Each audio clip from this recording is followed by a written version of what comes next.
शांतिपूर्ण आंदोलन करुवा आंदोलनकारी ये हूँ पूरा कारनामा। रास्तार छिड़ा होइथिबा आम बस गोटिक परे गोटिए भांगी चली पुलिस सेमानंकु बारण करि चलिथिला।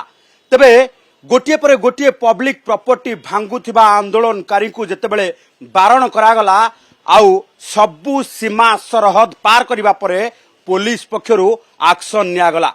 कारण छिड़ा होइथिबा केवल आंदोलनकारी माने भांगी नांती रास्तार कहा भी रही सबु किछि को भांगी चुरमार करबा पाई चेष्टा करिथिले एवं परवर्ती समय रे आईन श्रृंखला परिस्थिति एई भली भाबे सृष्टि होइथिला, जहाकु नै पुलिस पक्षरु निया जाइथिला बड़ एक्शन एवं तुरंत मास्टर कैंटीन छक को बीएनएसएस 163 रे संपूर्ण भावे घोषणा करा जिबा सहित भाईन कार्य करुथिबा ए आंदोलनकारी उपरे पुलिस जेतेबेले एक्शन नेइछि सेतेबेले पाखापाखि पथ आंदोलनकारी को गिरफ करा जाइछि, सेमानक उपरे लाठी माड़ करा जाइछि एवं एपरिकी पानी माड़ करा जाई आंदोलन को भंडूर करबा पाई। कारण हेउछि राजमहल ठारू आरंभ करी मास्टर कैंटीन ठारू आरंभ करी पीएमजी सबुठी रास्ता उपरे गाड़ी रखी ट्रैफिक परिस्थिति को बेहाल करिथिबा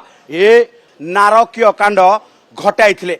ये देखुथिबे जे सरकारंकर ये सेवा जहा राजधानी समेत पाखापाखि 6टी सिटीर लाइफ लाइन पालटिछि। आज राजधानी एई भली भाबे 14टी आम बस को भांगी रुजी चुरमार कर देइछंती आंदोलनकारी। शांतिपूर्ण उपाय आंदोलन करुवा कहूथिबा बेले ये होउछि से शांतिर प्रतीक।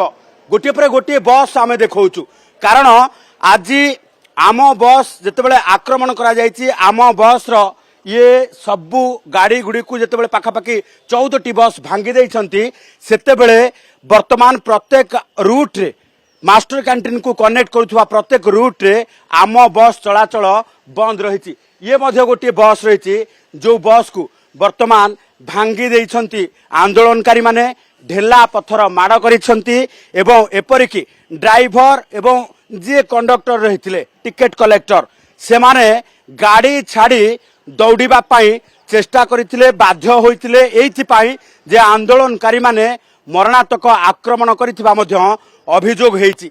तेबे पूरा मास्टर कैंटीन ये बस डिपो रे गोटिए परे गोटिए भंगा रुजा हेइथिबा भांगी जाइथिबा ये आम बस कहूची जे आंदोलन रो ये तीव्रता किभली भाबे रहिथिला एवं आंदोलन शांतिपूर्ण थिला ना अशांति उपाय रे थिला। कारण आपण ही निर्णय करि परिबे